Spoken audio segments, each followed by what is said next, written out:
அதிசயிக்கும் அளவிலான பிரம்மாண்டமான ஆலயங்களை உருவாக்குவோம். அதில் மக்களின் உயிர் வாழ்வாதாரமாக இருக்கும் உணவு தானிய விதை வித்துக்களை மழைநீர் தொடாத உயரத்தில் நிற்கும் இறைவனின் திருமுடியாக விளங்கும் ராஜகோபுரங்களில் சேமிப்போம். அண்டை நாட்டு மன்னர்கள் படையெடுப்பின் போது பொன் பொருளை களவாட முடியாத அளவில் இறைவனின் திருவடியாக விளங்கும் பூமிக்குள், அதாவது இறைவன் வீற்றிருக்கும் கர்ப்ப கிரகத்திற்கு கீழே பொன் பொருளை பதுக்கி பாதுகாப்பாக வைப்போம். மழை நீரால் மக்கள் பாதிக்காத வண்ணம் மணிமண்டபங்களையும் உருவாக்கி ஆபத்தான தருணத்தில் ஆலயங்களிலேயே தங்க வைப்போம்.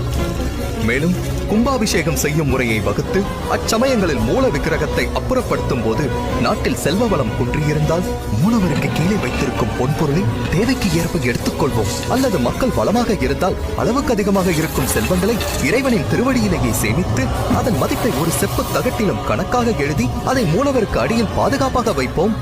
அத்தோடு ராஜகோபுரங்களில் வைத்திருந்த பழைய தானிய விதைகளையும் மாற்றிவிட்டு புதிதாக சேமித்து வைத்துக் கொள்வோம்.